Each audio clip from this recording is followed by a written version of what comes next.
Everybody, even though this cold open was extremely difficult because of one Omar Yanar, welcome behind the scenes. We What? got a great conversation for you today. We're talking about college and mental health, and we're talking about what shorter programming can look like. It's a bunch of stuff. So come back on the other side, and we may even have a special surprise.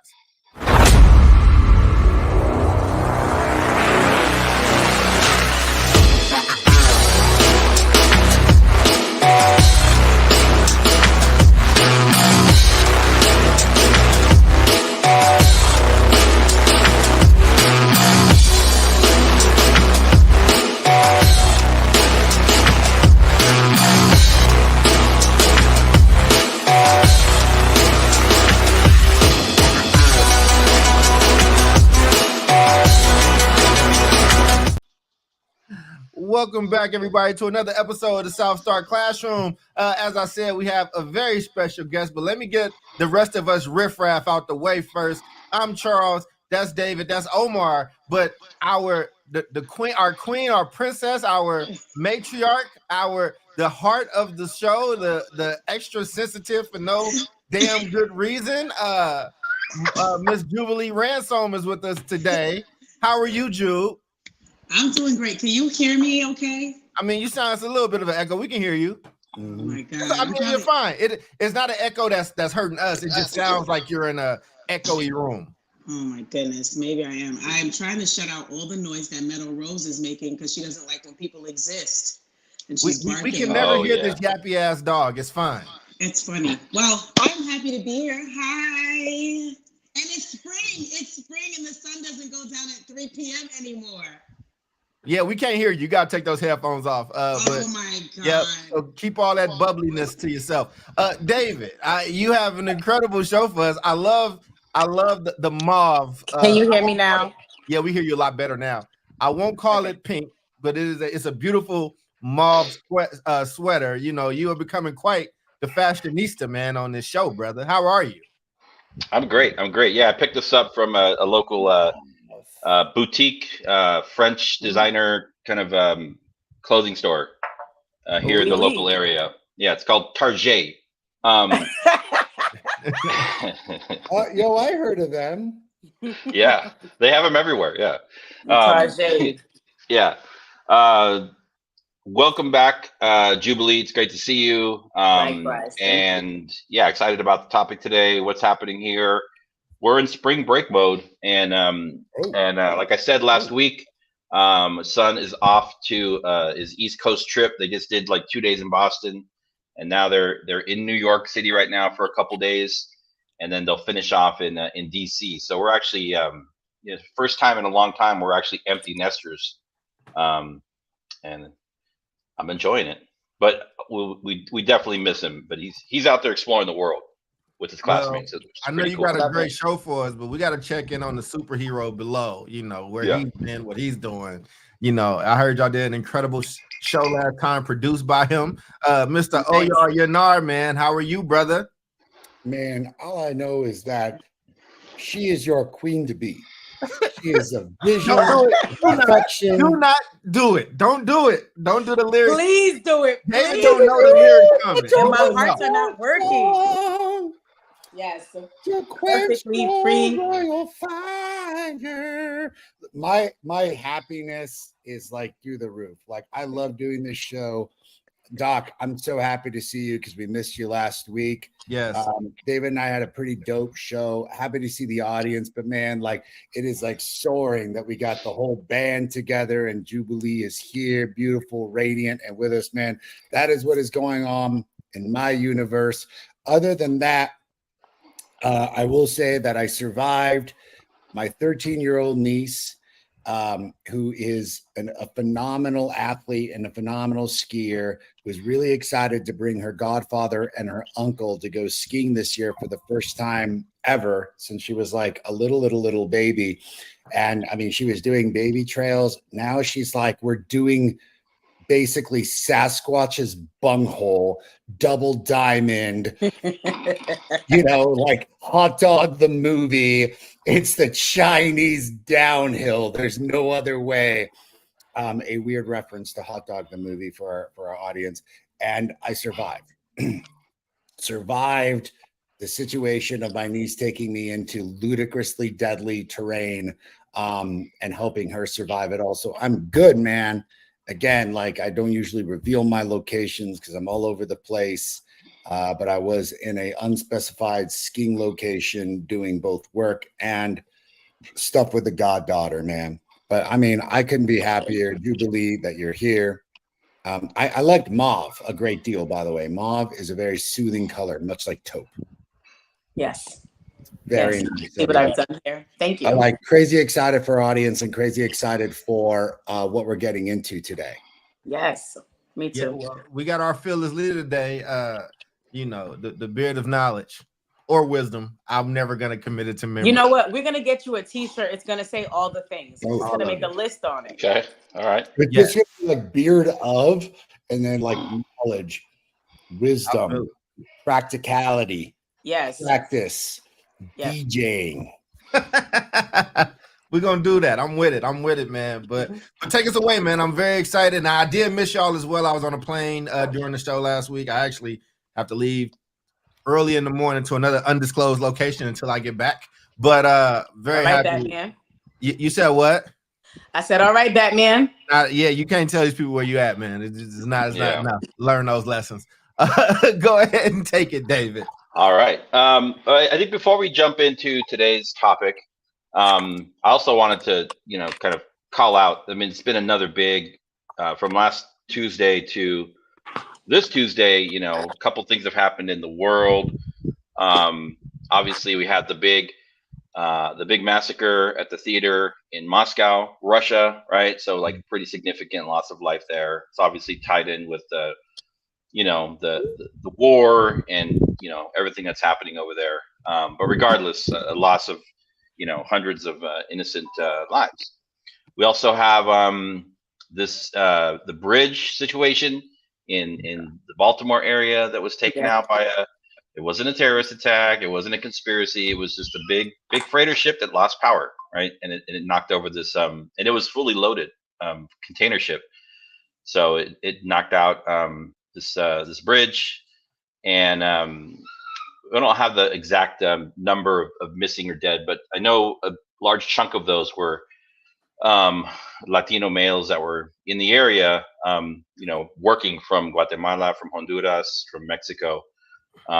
So essentially, day laborers. And then what else has happened? We've got Sean Combs on the run, right? Which is like turning out to be like a movie, right? And this guy's like flying away in his plane. He's somewhere in the Caribbean. Yo, have you heard about this? This is insane. I don't think they said where he was at. I think he wasn't in that plane. I think some of his stuff was, but okay. It's crazy, right? It's like a movie, so we're gonna have to wait and see what happens there. Puff Daddy, brotherly love, Diddy, brother love, gotta get it right, brother love. Yo, man, homeboy better be on a plane. Brother love. They ain't extraditing anyone. I read the court case with pictures. Yeah, 60-page court case. My boy Greg sent it to me, dude. But that ain't even this. That was the last loss. Somebody was trying to sue him, and they had to submit all that. This is something different. These are already connected. No. Is bringing out all of this other right. From like, I'm gonna just say this, man. He may have killed Tupac and Biggie. Listen, man. Look, I'm gonna say this. I don't have a lot of facts and I don't have a lot of details. I will say this though. I do find it peculiar. I find it a little interesting that a presidential candidate can have 90 plus oh my goodness things on him, but in less than a few months they kicking the doors down on Diddy. Like, look, I'm not a Diddy fan or a Diddy apologist. I don't whatever. You know what I'm saying? I just find it interesting, dog. That's all. Yeah. Like, I'm this guy's still walking. This guy's still walking. Trump is still walking free, right? Fannie Willis done had a whole trial. That's crazy, man. Diddy thing came out a few weeks ago. Donald Trump just out here chilling, and running for president, like selling off all of his stuff. I'm just saying, man. It's funny to me. That's all. I don't even want to talk about that. I don't want. Well, we're moving on. I just wanted to put some of that stuff out there so people. people don't think that we just sit around all day and, you know, talk and think about all these important things that we're going to talk about around education. But, you know, we can, we pay attention to everything. We mix in exactly. But today, what I wanted to talk about is we're going to talk about what's happening in this kind of post-COVID time that we're in, and a recent report that came out that is talking about what's happening in colleges and universities. You know, students. We're talking about students that have graduated from high school, that have been accepted to a college. They are actually in college already. So we're talking about like a subset. We're not talking about students that have been pushed out of school systems. We're not talking about students that have graduated K-12 and gone directly into the workforce or military or other. We're talking about students that have, you know, made it into college and university, and what some of the trends that we're seeing are happening. And they, I mean, I think we'll get into it here. They're alarming, but, you know, based on everything else that we've talked about, they kind of follow these other trends that we talk about on the show a lot. So the name of the report is as follows. Where is it here? Oh man. Oh, got to go down here. It was a report by Gallup and the Lumina Foundation. And the exact title is I'm losing it now, but that's okay. It focused on the experience that Black and Latino, well, not just Black and Latino, but all students are having about post-secondary programs, students that are leaving college, and what some of the before they finish, and what some of the stressors are that are causing students to essentially abandon their studies, you know, for better or for worse. Obviously, if somebody walks away from while they're enrolled in completing a college degree, that's a serious thing. I don't want to assume that these are, you know, easy decisions to make, but we're going to look at some of the high level trends. So, number one, this report calls out the impact of stress and mental health. Right, the report highlights stress and mental health as a top concern for Black and Latino students when they consider leaving a post-secondary college institution, college or university. So stress and mental health. We talk about stress and mental health, you know, in the early grades. We talk about it in K-12 a lot, and we don't talk about it. We just use, there's an assumption that once you go to college, like, oh yeah, if you need help, there's a clinic over there, right? But actually, what we're seeing is this is a major issue. So there's the impact of stress and mental health, number one. You also see there's an interesting shift towards shorter programs. There's an observed shift in the enthusiasm from the traditional 4-year, which for many people, it took me 5 years. It's not really a 4-year thing. From a 4-year college to certificate or associate degree pathways, right? For Black and Latino adults. So they're saying like the 4-year thing feels too long. You obviously know what you're doing during that 4 years is accruing debt, and it just kind of extends the actual starting point when you can start to earn money, right? And so there's a shift there, which is very interesting. And then obviously we talked about money, the role of financial aid and scholarships. Financial aid and scholarships are deemed more important by Black and Latino adults compared to their white peers, with a significant number highlighting the influence of emergency aid on their decision to enroll, right? And some of that emergency aid, now that the pandemic is quote unquote over, will be shifting away. So let's look at some graphics here quickly, and then we can jump into our conversation. Let's see, let me get this right. I'm very proud of you, David. You out here handling it, brother. I like this. You know, trying. The graphics. The man's got charts. You know what I'm saying? This level. We got charts. We got charts. All right. So this is some of these are kind of complicated, but I think everyone could understand this. Students of color remain more likely to consider stopping out. That means leaving college or university. So these are students that were polled, and it's a pretty big sample size, that were polled around, asked if they were, what was the question? In the past 6 months, have you considered stopping your coursework, withdrawing, at least for like one term?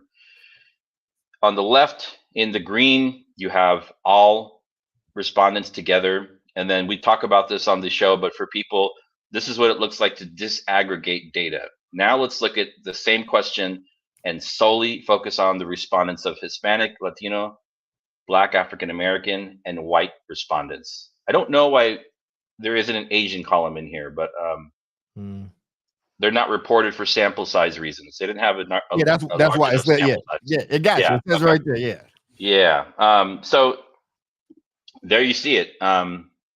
This would be like a gap between the highest group and the lowest group. 42% of Hispanic students said yes versus 31% of white, right? And then you see another gap in 2022 from 52 to 36. So you can kind of see a slow trend here over time. And we talk about the achievement or the opportunity gap. This is a very clear area where we still see these gaps according to racial groups. Here, the group with the highest percentage of young people, young adults saying that they're thinking about leaving are Hispanic and Latino students. So that is known data, right? That is what we know. We'll stop there. Let's I want to kind of just quickly reflect on this in the opening. Is this something that you've all seen before? I know we talk about college, but we really talk about college as like just getting kids to college, right? And then we're like, okay, you're in college, Jubilee, you're in college, Charles, you're in college, Omar, you're good. Now let's turn around and start talking with those 8th graders again. But what we see here is an alarming trend of almost half Latino students and just smaller group of that African American students saying that they're just gonna walk away, at least for a term or for longer. I mean, yeah, I can hop in. I'm very selfishly happy that you are talking about this because I wrote a book that actually talks about this stuff. I don't know has my team read this. Have y'all read my book? Like they paid me to get on planes to go talk about it around the country. Anyway, it's fine. Don't worry about it. It's okay. Sorry. No worries. It's completely fine. For me, Buck Nasty. Not I read that book. It is called Beyond Grit and Resilience. I'm gonna read it. And it is talking about this, but it's talking about the Black version of this. But basically, the coin that we had the thing we coined was the Black Achievement Trauma Tax. But basically, yes, I did go through this. And when I got to college, I tell this story. They put all the Black kids in the same room in orientation, and there was a Black man that came in and said, "Now look to the left and look to the right. Only 1 out of 3 of you are going to finish, and here are the reasons why." And they named all the things that was basically in that article, right? And in that article, like a lot of my friends left because they felt guilty, or they had to go home and take care of their parents, or take care of their neighborhood, or the guilt of it, or kind of messing around in their grades and they get on academic probation. Like there's a bevy of reasons, but there's a huge level of stress that's there. And I went through that, and honestly, there were a lot of sacrifices I had to make. For instance, I had to tell my family, and this is tough. I mean, some of the stuff is private, but I told my mom I can't keep hearing about problems at home. Like I can't if I can't do anything about it, you can't keep calling me and giving me only bad news, or I can't or having to go to the payday loan place and get in that $200 or $300 because stuff is kind of behind, or your financial aid check, you get audited, or something's holds up your money and things like that. I dealt with that like almost like every semester on some level, and I think that a lot of people are. I think it's a good topic, man. I don't want to get too long winded on this one, so they can hop in. But all of us have some kind of stories in that way. Yep. Yeah, I mean, I think very similarly to Doc, from the Latino perspective, it's the call of home. Like, mijito, mijita, we need you to come home. There's bills to be paid, or I miss home, or why did you leave home? I mean, particularly for Latinas, holy smokes, man. Like the amount of work we've done with parents. I'm talking about my mom, what we've done in El Paso in particular, but across the country, to ask Latina women, particularly the firstborn, the eldest, they are the shoulder of responsibility for home life is enormous. Like you should be here. You can't leave home. You can't, unless you're getting married, you have to help the family. You have to raise your siblings. I mean, just the opportunity to leave is extraordinary, right? So a lot of times what happens is that, fortunately, unfortunately, while a lot of Latinas may go to a local university and commute and deal with the challenges, it's like what Doc was saying, the challenges are so insurmountable. It's like, let me take the semester off just to catch my breath, just to get these things done. And a semester turns into 2, a semester turns into 4. And then ultimately, like these support systems, and we'll get into it later because I want to talk about like Hispanic serving institutions, a couple other places. Because it's been my main question of like what level of support are you guys providing, but like the level of support from the college is like sink or swim, kid, and I think that's got to change. Yeah. Jubilee. Yeah, I mean, my experience was similar to Charles's in terms of that whole look to the left, look to the right. They had us do that as well. I think from my experience, like my home life was pretty stable. My brother and I were like first generation, so we experienced a lot of different familial issues prior to, but by the time college came around, we were good to go. And I'm gonna probably harp on this a little later, but my secondary experience or my high school experience towards the tail end is that story that I always tell y'all about Dr. Stiga slamming the door saying, you guys need to learn about parenthetical documentation.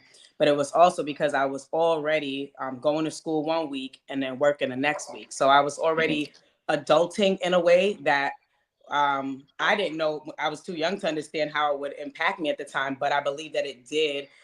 It was transferable in terms of some of the habits that I would need to be a successful college student, right? So I had to manage all of my coursework. We had week A, week B. Week A was school. You had to hand in all of your assignments on time. You had to come to school on time.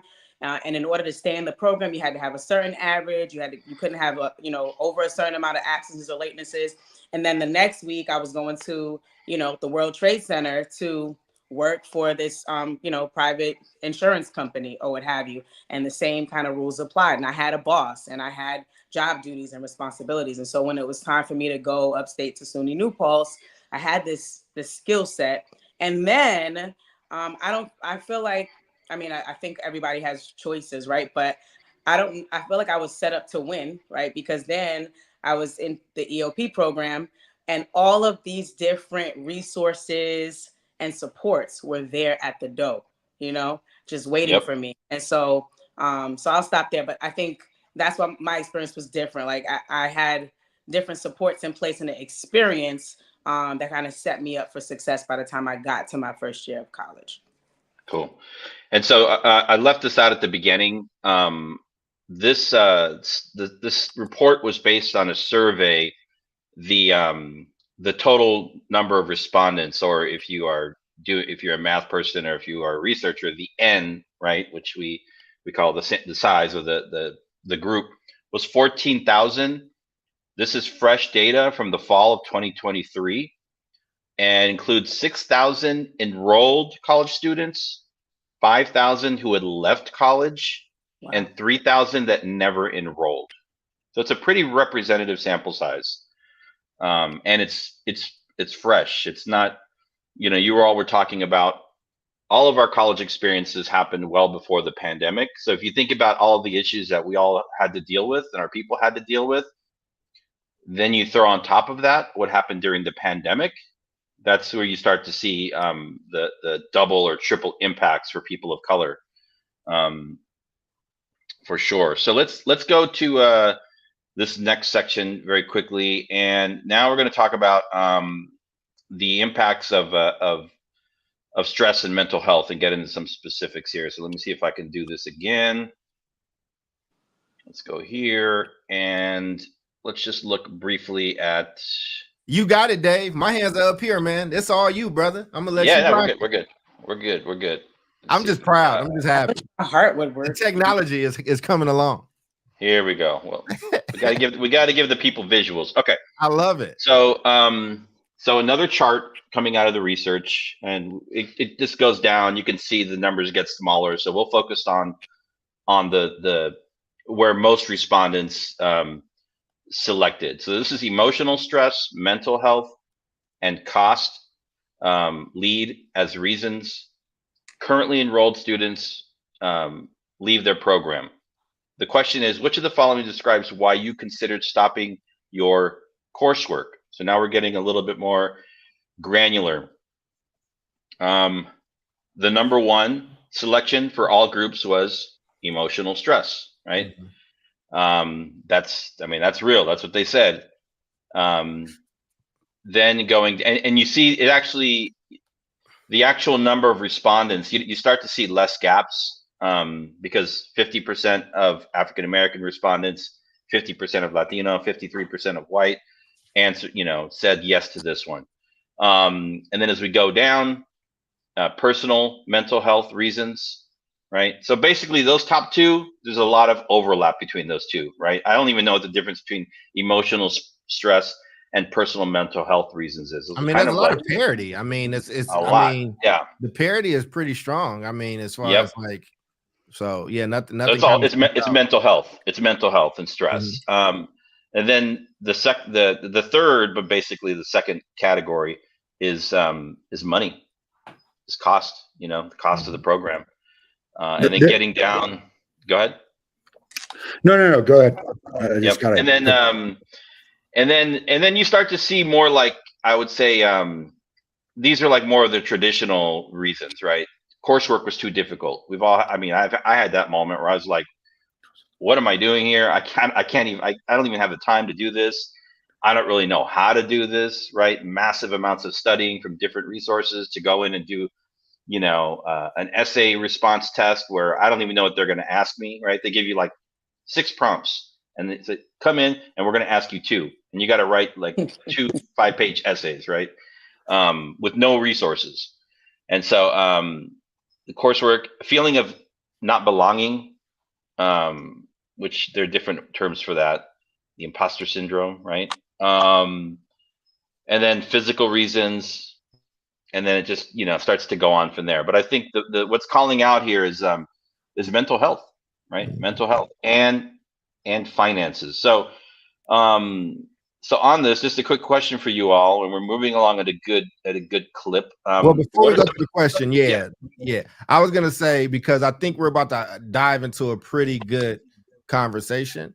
This is the last week of our partnership with McDonald's and anime, and with McDonald's. I'm very sad about it, but for the last time for a minute, here's a word from our sponsor. Today's episode of BS3 Network is brought to you by McDonald's. McDonald's is going to McDonald's and creating a universe for longtime fans of both McDonald's and anime. I love sauce on my McNuggets and can't wait to try the savory chili McDonald's sauce. It's savory, chili, and bold. For decades, across various episodes and genres, McDonald's has shown up in the anime world and most commonly called McDonald's. McDonald's will be bringing the McDonald's world to life with episodic shorts and manga comics. For a limited time, anime fans will have the opportunity to experience their favorite fictional restaurant. You have until March 25th to try the new savory chili McDonald's sauce with your 10-piece chicken nuggets. All right, excellent. Thank you to our sponsor, and thank you to everybody that's watching right now. It looks like we've got about 60 across our different platforms. If you have a question, I believe if you're on the YouTube, what was that? I said no. I was supporting you. I said they got a question. Throw that thing in there. Yeah, throw a question in. I think the best place is to ask. I don't know if the Twitter questions come through, but I know YouTube questions come through. So so there's that. So if you have a question, we'll do our best to get to it. All right. So looking at these emotional stress, mental health numbers, the cost, what do you think some of the systemic factors are here that are causing this to happen? Well, Jubilee is back. You know, she is a systemic, you know, she's Yeah. the queen Yes. of systemic issues. I feel She's like our systems thinker. Jubilee. So Queen Jubilee can definitely knock that out for us first. Yeah. I mean, I got so many. So I'll speak from my personal experience first, and then, but like we were brought up in the church, right? So we always had some kind of like spiritual outlet, whether it's prayer, right, or prayer groups, or reading the Bible, or some kind of way to woosah, right? So I still kind of don't use the term stress like that. Like I can acknowledge if I'm experiencing stressful, you know, situations, but it takes a lot for me to be like, I'm stressed, right? So I think a lot has changed from 1999 to now in terms of what spirituality looks like, and I think that is a missing piece, right? And I'm not talking about just whatever walk that you decide to do, but just some way for you to be able to center yourself, to know how to one, know when you're off kilter and when you need to center yourself, and to be able to woosah. Like that's a skill set. And I don't know where this generation is with that. Having that like emotional awareness. Yep. Right. Yep. Like your own kind of thermostat where you're able to, oh wow, like, this is too much, right? And instead of just kind of fizzing out, right, that you have a way to kind of recenter. So it's a question mark, but I just feel like for myself, I just, you know, I always had some kind of way to be able to do that. So it's a question mark there. And then what came to mind just listening to the rest of the stats was just, you know, healthy habits of mind, right? We have heard Common Core. We got smacked in the face with Common Core in 2011, 12, whenever that emerged, and all of that, right? And then before that, it was like, is it whole language or is it phonics? And we have had all of these different arguments about, you know, the what, right? How are we going to get our children reading? And that's been cool and it's been necessary, you know, but the how is also just as important. And there was also a what that was missing, and that was the social skills, right? And the, what would I call? I guess habits of mind, that's what I'll call it, right? Yep. Habits of mind that cause you to be highly successful if you consistently put these into practice, right? So like, I'm not only going to talk to you about, you know, main idea, right? But like, and I know teachers might be like, well, damn, how many things are we supposed to teach? But I think that some of the greatest teachers understood that there was space for both, right? Like this character development piece, habits of mind, of what it is proven that people who are highly successful, people that are able to manage and deal with stress and still come out on top, here are some things that they do. Now, everything may not work for everybody, right? But in 8th grade, we want you to at least be able to do this kind of algebra and exhibit these habits of mind, right? With college, right? And college is in a distance. And so if you're going to be successful in college, right, here are the habits of minds and here are the proficiencies you need to exhibit. So those are my initial thoughts. I think I think it's also interesting for another show for sure, and I think we should do this, is dive into the world of like, are the kids fine, or is it the adults? Like, have we created systems and curriculum and a way of thinking to, you know, consistently ask young people about their mental health to the point where, like, you know, maybe they are fine, and maybe we just keep asking these questions to the point where they're like they have to say something is going on with them, and then they get flagged for something, right? I've seen some stuff come out of that lately, and I think that would be interesting to see if part of this has actually been brought on by adult behaviors, right? But we're not going to talk about that now. I was about to jump on in. Okay. You should, man. Damn. Go ahead. Go ahead. Yeah, let's do it. Let's do it. My answer is yes, right? Like I don't. Yeah. So I think you know how I feel about data, right, and not looking at data in isolation. And I know, to me, I believe in the power of an amazing teacher, and an amazing teacher knows how to foster an environment, right? Create an environment that fosters learning, that causes kids, no matter what age, to run through that door and be like, right? Like, I got Mr. Yannard this period, right? I got Mr. Yannard today, or whatever. And so I do think that there is something to be said about how stressed are the adults, how inspired are the adults that are in front of, you know, our children across the K-12 spectrum and post-secondary, right? Because that adds to the stress. I'm already dealing with my mom saying that she needs me to come home and work instead of being at school, or my mom calling me with bad news, or right, like, or whatever is happening. Then I'm here with, you know, 16 different books and 4 different prompts, and I don't know which one's going to be on the assessment. It is made to be a stressful environment. And then I walk in and I see your face looking all dusty, right? You don't want to be here. You're having issues at home, and you're taking out your dusty problems, you know, on us. And you gave me a C when I really should have got a B+ or whatever. So I don't look at the data in isolation. I think everybody has a part to play, and most definitely, yes, the adults have a part to play in this as well. And I meant it when I said dusty. Some of them is dusty. Hell yeah! Why you get on the professors? What the professors do?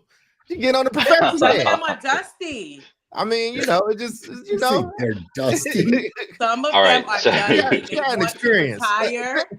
Jubilee had an experience. Listen, well, let me tell you something. It's a metaphor. It's a metaphor, Charles. It's a metaphor. I feel it. You know how I feel. We are the world. We are the children. You know how I feel, right? Kumbaya. Jubilee, we have met until you're like, man, I had some dusty ass professors. Right. Sometimes these professors and these teachers be dusty. Now, I'm a teacher's teacher. I love teach.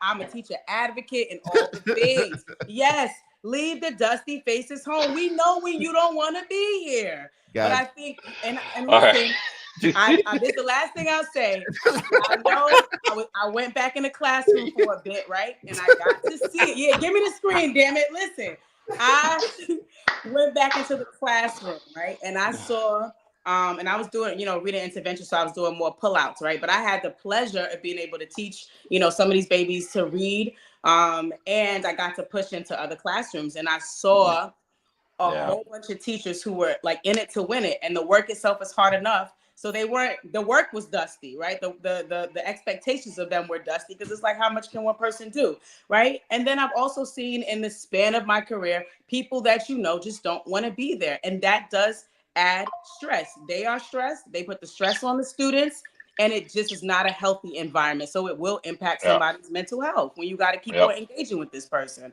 All right. That's right. That's right. All right, we're gonna transition. Hold on. We listen. We don't all have to answer each question, and I think Jubilee spoke for both of you. If you got something you want to add, we have 2 more things I want to get through. I want everyone to know the South Star Classroom is in, but I want you to FTF you gotta tell the truth on this topic. Okay. All right. Go ahead. You. Go ahead, David. This is the funnest show ever. It is fun. Okay, so we're gonna look at what happened here. Let's look at some more data. How about that? Yes. This is interesting because we didn't get to look at this. I didn't see this in the article, but I want to pull this up now. So now we're going to transition to the other piece of feedback that came up in the survey about the 4-year pathway being the 4-year college being too out of reach, right? And so this is other feedback along with the mental health stuff that we've talked about ad nauseum. So here we go. This is Black and Hispanic unenrolled U.S. adults are most interested in certificate and associate pathways. So the question was, which of the following, if any, have you considered pursuing in the last 2 years? So this is moving away from a traditional 4-year degree to a certificate or a pathway or an associate type 2-year program, right? 4 years, even when you graduate high school, and if you feel like you're prepared for college, and if you are prepared for college, 4 years is a long time. It's a very long timeline to put out there, right? And you're not making money. You're generally hemorrhaging money, whether it's yours or the government's or your parents. And so I think people want to get to work earlier, right? And start earning. We've talked about this in Black and brown communities, right? It's not about, people don't want to be, people want to have money in their pockets. They want to have money in the bank, right? To support their families, to support themselves. So what we're seeing here is more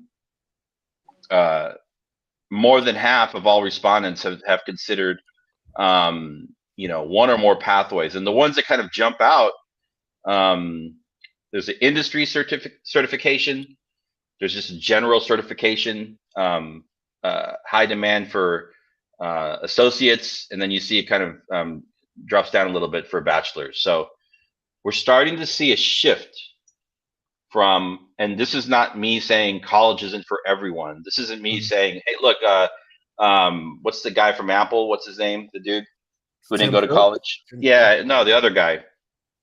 Steve Jobs. Founder. Steve Jobs didn't. This is not me saying Steve Jobs didn't go to college. So, David Castillo doesn't have to go to college. No, this is feedback from the actual people that we're talking about, saying that there's a desired shift away from 4-year to 2-year programs. So the question here is like, what do you think our systems should do with this information in terms of change? Got a lot of stuff here, man. One, Alonzo, I didn't have any lunch today, so I was snacking on salmon during the commercial. You got me. Raw salmon. Real quick on the last question that I just want to interject really quick and be like, I saw a lot of parity amongst emotional support, but I think my question also is, so everyone needs emotional support, and I do have an answer about the kids and the adults, but it's also like, who's got the resources and the background and the stability to have that support when they're going through emotional stuff, and who doesn't? And I think that's that tends to lean in the way that sadly Black and Brown, particularly in the Latino community, we're chastised for like, what? You have issues? You don't believe in yourself? I don't have time to not believe in myself. I got time to work. You're either going to come home or you're going to do this thing. And like, there's the mental support, right? I want to say this really quickly. I think that therapy is going to be humanity's panacea for both the cure for our psychological state and the raising of consciousness. And that's a very fancy way to say that, like, we exercise and we know it's good for our body, but yet we're so resistant to this therapy thing. And I think kids aren't resistant to this idea, but it becomes a self-perpetuating cycle. Whereas, like, yes, the adults who have foregone therapy or hopefully going through it create the issues that then the kids are going through. And if they are being told that this is not a viable avenue, then it's going to become a self-perpetuated cycle because the kids are not okay. Yeah, dude, the adults are really not okay. But the kids are absolutely not okay because, like, it's a self-perpetuating cycle, and that the adults need to be creating safe, open opportunities for kids to explore, like, avenues of therapy and get rid of the stigma. And it's a fight that I have at EPLA all the time, and convincing our parents to be like, look, this is cool. Now, getting to this question, which is a hell of a question. I want to make, before you do that, can I make an I statement? I would like to make an I statement. It feels hard for me when people respond to a question that we've already discussed. That's hard for me. Good job, David. Go ahead, Omar. Good job, David. It's hard for me to not allow open communication because you're creating the very stigma and problem that I just addressed amongst adults. So as a younger Gen X, I'm going to tell my older Gen X generation, you're part of the problem and not a solution. Get out of the way. I'm going to run you over. We all are having fun audience-wise, by the way. This is fun for us. They're like, well, oh damn, people get stressful if you plan the episode. So, David, I understand as somebody who's produced episodes. It's all good. We're having fun. We're having fun. I got you. It is it's fun, man. The quick answer to this is that, like, look, I think that, like, high school's got to change. And what I mean by that is, like, I think, like, we just got an early college program at EPLA. You muted. Can't hear you. Muted. Can't hear you. Oh, my bad. We just got an early college program started at the El Paso Leadership Academy. If we can get kids in internships, college credit, even an associate's degree in high school, or maybe even 1 year after high school, we're finally starting to address the issue of saying we are creating this weird timeline saying you must finish high school and then you've got the choice of 4-year college or certification. And I'm like, we need to revamp K through 12, especially 9 through 12. If we had more internships, apprenticeship opportunities, and the early college programs going in high school, bro, we can get kids out at 18 with an associate's degree, apprenticeship, and an internship, and already like jamming into the workforce, not losing a minute.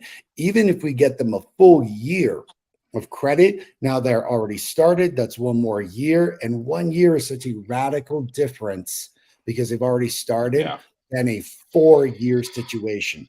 Because for me, I don't like it when it's like college isn't for everyone. So then the option is like go vocational. I'm like, there's a whole middle ground here that needs to be explored, particularly in the high school, and exposing these kids to these programs, these certifications, these career opportunities. We're not doing a good enough job in K through 12 of getting kids exposed so that they have a trajectory and they understand they're just lost. Wow. And that sucks. Yeah. And that's why they're like, yeah, dude, like I'm all for certification and stuff because like I'm cool. For those kids that want to go to 4-year, absolutely, let's prepare you and let's get you. But how is high school even preparing kids to even understand the career trajectory that they have and the opportunities and what they need to do in order to get there so that at least they have a path? What happens is they finish high school and they have no idea what to do. It's either military or I'm lost or I'm going to enroll in JCO or a community college and I have no idea what I'm even doing there. It just seems like the next logical step. Gotcha.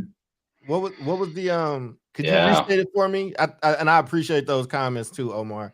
Just thinking about the what we're seeing, what came out of the survey around a possible shift or desire to shift towards a shorter, like 2-year programs, right? Mm-hmm. That's different. We're not there yet. Okay, I got you. I'll take it off. So like, how should systems respond? And I think Omar is spot on there. There is a middle ground, right? Yeah, and that middle ground is. I think there's definitely a middle ground. I think that the way that they should respond, I think that things have to evolve. And I think if something becomes obsolete, like you adapt or you die.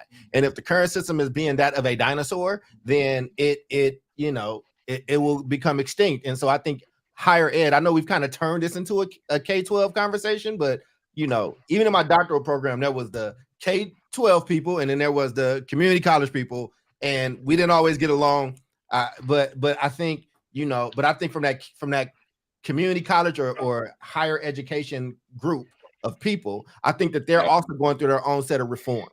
Like, what are we doing with this? And I mean, some of this is tied into what that first question was, just around, people's mental health and what we tell them, and society wise. I also think social media plays a big role in it too. I think this is one of the most anxious societies that we've ever had, and we've had multiple wars that have happened, like the Dust Bowl. Like if we're having anxiety at Dust Bowl levels, something is extremely off there, right? But I think with this, as we have in this conversation, man, like it's not a new concept, right? Like people want to go get certified. There's a whole book called Education of Blacks in the South. It talks a lot about Booker T. Washington and W.B. Du Bois's, like probably one of the biggest education debates as far as Black America is concerned, around vocation versus liberal kind of studies and where that is. And I think the answer that I got from that book, in respecting both of those men and their ideologies, even though I disagree with parts of both of them as well,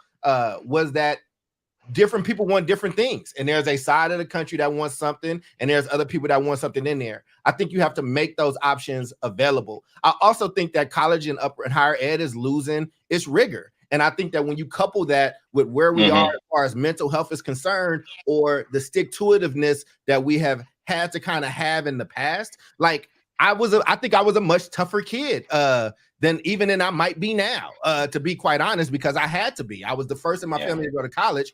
I didn't want to return home empty-handed. And I did appreciate the difference in my college professors and lecturers versus my K-12 or high school teachers, right? Because them college professors that let your ass fall on your face. It's like, yo, you got this great academic probation. Like, you had to grow up pretty quickly. And I think that something has happened. We have started to infantilize our society in new ways. And I think that that's why we feel comfortable saying a 30-year-old feels like a kid now. Like, you know what I'm saying? Like, man, things have shifted from like when you were coming up maybe, and it was like 18, you out the house. Like people were getting married earlier. Like people were becoming men earlier. Go look at the 1980s NBA, and Nate Thurman at 25 looks like he's like 47 and working 2 jobs, smoking a pack a day. So I think that when you think about those things, I think there might be some shifts towards shorter programs, and I think in some way, I think that's okay. But I do want, as America is a superpower and where we've been able to have our economical staple be, for us to thrive, in places like California to be one of the richest places in the world, I do think there needs to be a refreshing of our top institutions that are not as worried about maybe where you're landing on your where you are as far as your mental health, but like the best of the best of the best. And I think that that's going to be, you know, and that could be controversial for people, but I think there's room for all of it. Yeah. Thank you. I agree. And I also think we're talking about the microwave generation. Might not like it, but that's been a shift, right? So we are talking about trying to teach these kids the value of a potato, right? Holding up a potato and going, your favorite potato chips comes from this. Those French fries that you love comes from this. And they're like, boy, please, anybody wait for that? Like, take me through the drive-through and get me some French fries. I'm not going to sit here and put that in no soil and water it and wait for the spuds to come up and for it to finally become this thing that I'm eating right now. And I think that we've got to pay attention. Like that's feedback. That's the reality of where we are, right? That this generation is used to kind of faster payouts. And I think, well, I'm a millennial, so I'm on the earlier side. So I still try to hold the reins and, you know, teach the potato thing. But the truth of the matter is that's where these kids are, right? And so to Charles's earlier point with the whole like social media thing, I do think that plays, you know, a large part of it in terms of the attention span, and even, you know, children or K through 12 and young adults seeing the payout that comes from that more quickly, right? So like if I can make a TikTok and spend 20 minutes making a TikTok, and then suddenly I'm an influencer with 1,000 likes and, you know, cha-ching hits my bank account. But then you want me to do this, like, and watch or participate in this slow boil that's over 4 years in order for me to get a diploma that may or may not get me a job in 4 years. I'm like still going to end up doing a minimum wage job with a college degree. That, like, how does this all work? And so I think we need to listen to the feedback. We need to listen to the generation. And I think we need to reformat, right? And re-strategize around what we are offering. And I don't think I don't think it's bad to surrender to what the feedback is telling us. And I think shorter program, I'd keep the intensity though, right? I think the messaging would be like, yeah, we can shorten the program, but what we would teach over the course of 4 years, right? What you're asking for is that it be done in 18 months. So, right, I think there would have to be some conversation around that, but shorten the program and then let it have some kind of rigor. The rigor needs to be there. The intentionality needs to be there. Some level of payout or certificate needs to be there at the end. If I decide to stay for 4 years, great. But if I don't, I can still do something with that hard work that I put in for the year, the 18 months. Right. And maybe chances are, if I know that a 4-year will grant me this earning power, will position me for this sort of job or career or desire, then maybe I might come back and re-enroll. But at least I am able to understand that when I put this in, I'm going to get some kind of output that I'm going to be able to use, some kind of transferable skill set. I think this generation doesn't have the patience necessarily for the slow boil, slow cooked Thanksgiving meal, right? And I think education kind of needs to mirror that a bit. Wow. Oh. Well, with that, thank you. Thanks everyone for. Wait, last one. And pay attention. Wait. We gotta let David take it back. We gotta let David. No. She's going. Let Jubilee cook. I just got one more. Okay. Pay attention to the TikToks, the Amazons, the Apples. They're winning in different ways. Yeah. They do not have to fight to get our children's attention.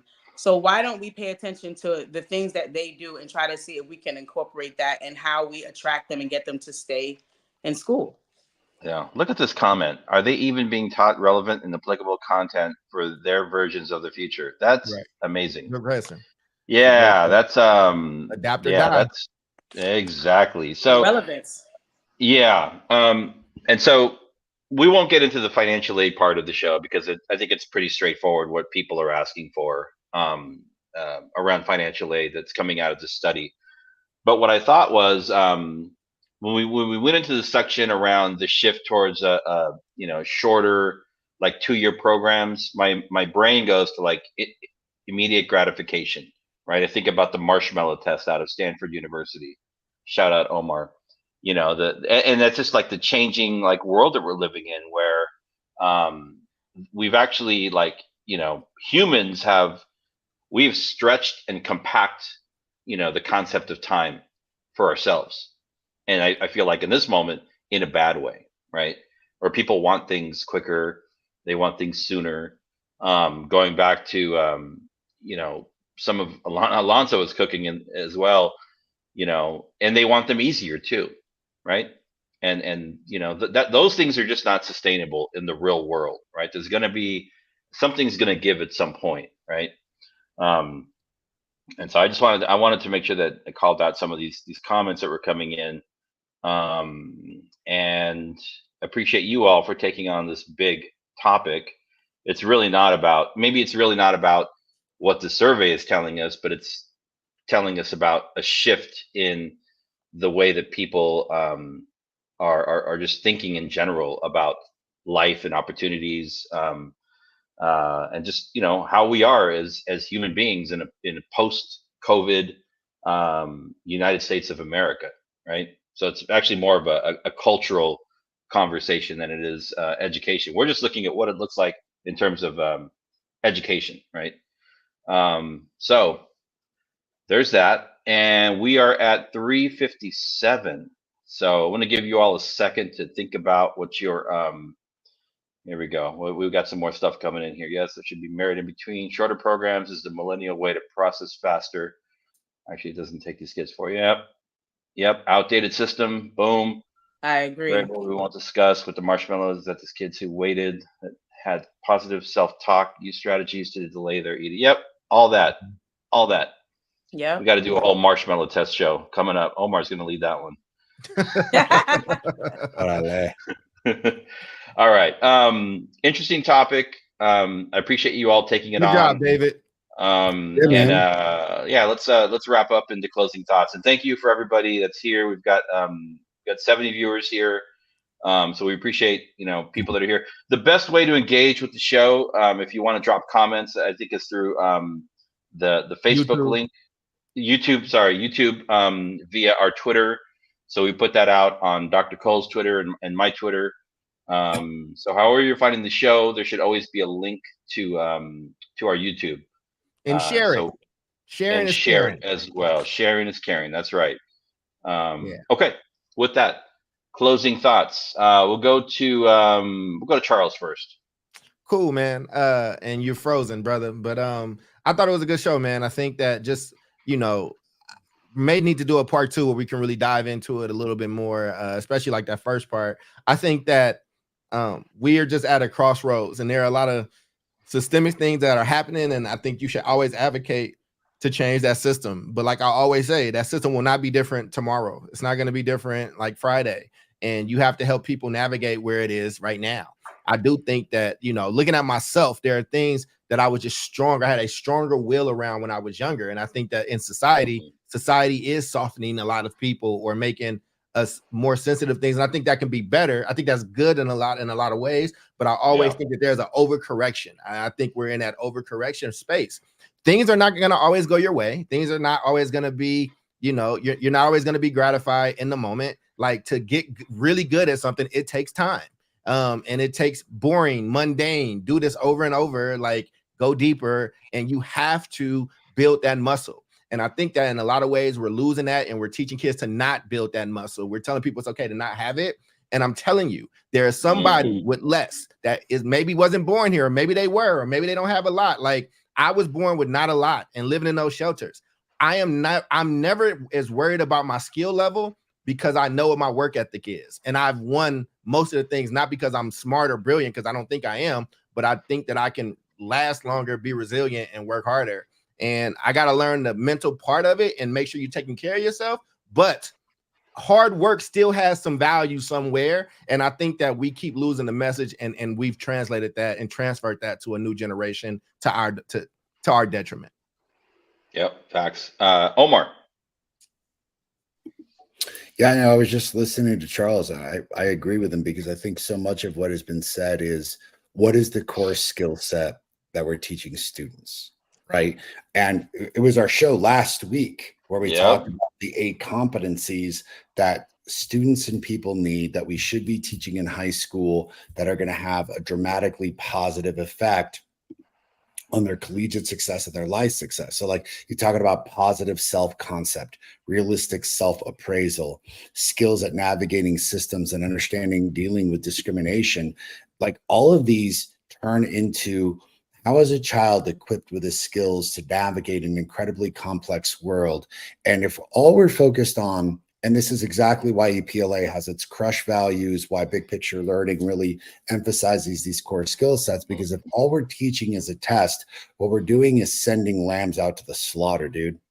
Cool, you can do this math problem. Yes, it's important. Cool, you can, I mean, personally, I think everyone needs to have their literacy levels raised up exponentially.